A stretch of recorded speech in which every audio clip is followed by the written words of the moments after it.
안녕하세요. 좋은 아침입니다. 장동호 미래스탁의 박시장입니다. 3월 19일 오늘 아침 마감한 미국 증시 동향과 어제 우리 증시 급등 특징 종목에 대해서 말씀을 드리겠습니다.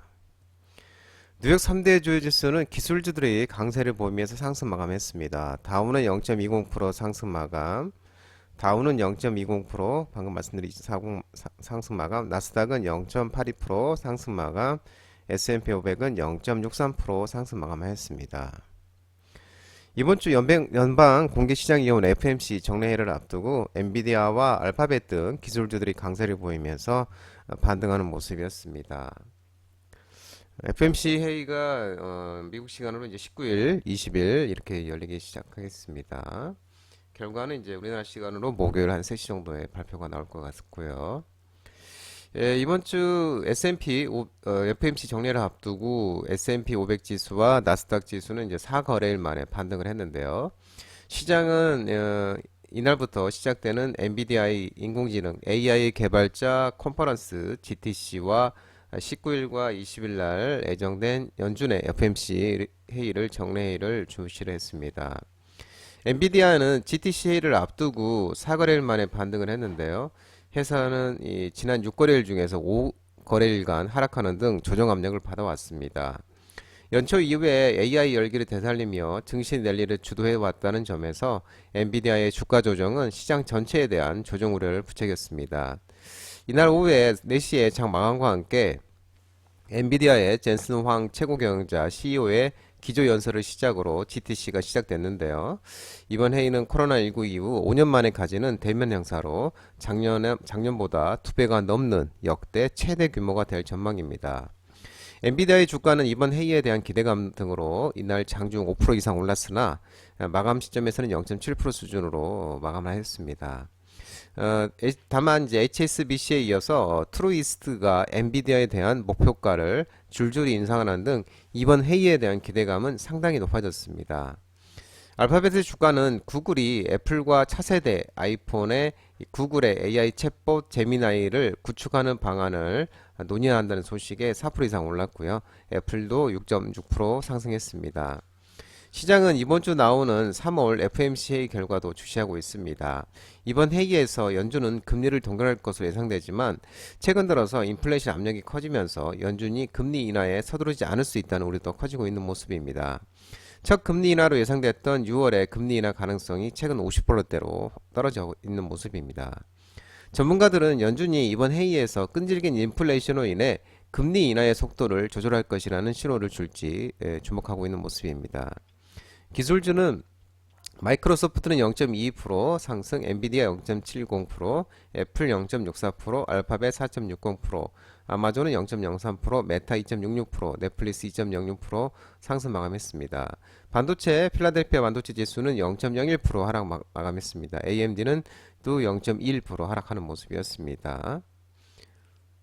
전기차 테슬라가 유럽 일부 국가에서 모델 Y 가격을 2,000유로 약 290만원 정도 인상한다는 소식에 6.25% 급등하면서 113.80달러에 마감을 했습니다. 니비아는 3.26%, 루시드도 1.85% 상승했습니다. 니콜라는 6.32% 하락 마감하는 모습이었습니다. 유럽 주요 증시는 미국과 일본, 영국 등 이 금융정책 결정을 앞두고 관망 속속에 이 통신 관련주들이 이제 급락하면서 하락했습니다. 독일, 프랑스, 영국 다 하락하는 모습이었습니다. 국제 유가는 이라크 수출량 감축과 러시아 정유소 드론 공격이 지속되면서 상승 마감하였습니다. WTI는 82.72달러, 2.1% 상승 마감하였습니다. 국제 금값은 중동과 우크라이나 분쟁 등 지정학적 리스크 우려가 심화되면서 반등 마감했습니다. 온스당 2164.3달러 0.10% 상승하는 모습이었습니다. 어제 우리 코스피도 상승 마감했는데요. 2685.84포인트 0.72% 상승 마감했습니다. 저가 매수세 유입이 되면서 기관이 순매수하면서 상승 마감했습니다. 외국에는 823억 순매도, 기관은 2241억을 순매수하였습니다. 특징지를 살펴보면은 화천기계가 상한가를 갔는데 조국 혁신당 비례정당 지지율 2 소식 등의 조국 관련 테마주로서 화천기계가 상한가를 갔고 화천기공도 급등이 나왔는데 계열사 화천기계가 상한가를 가면서 화천기공도 급등이 나왔고 신성홀딩스가 조국 관련주로 부각이 되면서 급등이 나오는 모습이었습니다. 이수 스페셜티 케미칼이 반등이 나왔는데요. 구미 국가산업단지 내에 전고체 배터리 관련 황화 리튬 생산 공장 신설 MOU 체결 소식에 이수 스페셜티 케미칼도 급등이 나오는 모습이었고요.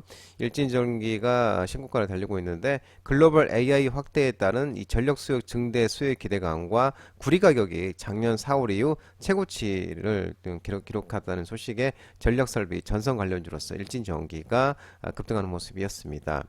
화인베스트리 급등이 나왔는데요. 미중 갈등 수혜 기대감이 지속되면서 조선 기자재 관련주로서 화인베스트리 급등이 나오는 모습이었습니다. 이수페타시스 또한 급등이 나왔는데요. AI 가속기 수주 확대 기대감 소식에 이수페타시스도 급등이 나오는 모습이었습니다. 코스닥은 894.48포인트 1.59% 상승 마감했습니다. 외국인과 기관이 순매수하면서 상승 마감했는데요. 특징지를 살펴보면 리튬 포어스가 상한가를 갔습니다. 볼리비아 염호 개발 프로젝트 국내 유일하게 1단계 심사를 통과를 했다는 소식에 리튬 포어스가 상한가를 갔는데 이 또 하이드로 리튬도 계열사로서 급등이 나왔고 미래나노텍도 리튬 관련주로서 동방 상승하는 모습이었습니다. 이 볼리비아 염호 개발 프로젝트 국내 유일 1단계 심사 통과 회사가 하이드로 리튬, 리튬 포스, 리튬 플러스인데 같은 세 회사죠. 회사면서도 리튬 포스가 이제 염호 개발을 전담한다는 소식이 이제 리튬 포스가 이제 상한가를 가는 모습이었습니다. 판타지오가 이제 상한가를 갔는데 유상증자 권리락 효과 발생이 지속되고 있고 신입 보이그룹 누네이트의 미니 앨범 2집 발매 기대감 지속에 상한가를 또 가는 모습이었고요.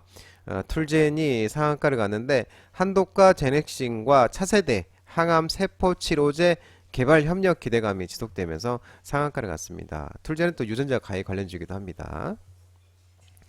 ST팜이 급등이 나왔는데요. 고객사 제로온이 이메텔 스타트 FDA 승인 기대감 소식에 ST팜이 급등이 나왔는데 ST팜 장동 대표 유튜브 라이브 무료 관심주로 말씀드린 종목이었습니다. 코스닥 또 삼보산업이 급등이 나왔는데 조국혁신당 비례대표 지지율 2 소식에 조국 관련주 테마로서 삼보산업이 또 급등하는 모습이었고요. 이메이드 그룹주들이 어제 흐름이 좋았는데 나이트크로우 글로벌 동시 접속자가 25만 명 돌파 등의 이메이드 그룹주들이 급등이 나왔는데 이메이드 맥스, 이메이드 플레이가 급등이 나오는 모습이었습니다. 소니드도 급등이 나왔습니다. 간만에 반등이 나왔는데요. 박준일 최대 주주 임원인데요. 이분이 박준일 대상 30억 원짜리 규모 3자 배정, 제3자 배정 유상증자 결정한 소식에 소니드도 급등이 나오는 모습이었습니다. CG 인바이츠와 마이크로 디지털이 급등이 나왔는데 미중 바이오 패권 전쟁 속에 반사이익 기대감이 지속되면서 제약 바이오 관련주로서 CG 인바이츠와 마이크로 디지털이 급등이 나오는 모습이었고요. 시스템도 급등이 나왔는데 푸틴 러시아 대통령이 5선을 달성했죠. 대통령이 5선 달성을 해서 30년 장기 집권이 또 시작이 됐습니다. 또 북한이 동해상의 탄도미사일 발사 등의 이런 이제 소식들에 의해서 방산주 관련 종목들이 반등이 나왔는데 아이스 시스템이 이제 급등이 나오는 모습이었습니다. 장동호 미래스탁 전화번호는 166-3797입니다. 끝으로 장동호 대표 유튜브 채널 구독과 좋아요 많이 부탁드리고요. 알림 설정도 꼭 해두시기 바랍니다. 유튜브 채널 아래 보면은 공유가 있습니다. 공유, 소개 링크 많이 부탁드리고요. 유튜브 장중 라이브 무료 방송 진행하고 있으니까 혼자 하기 힘드신 분들이나 도움이 필요하신 분들은 언제든지 오셔서 많은 도움 받아가시기 바랍니다. 오늘 시장도 모든 분들 성투하시고요. 파이팅 하시기 바랍니다. 감사합니다.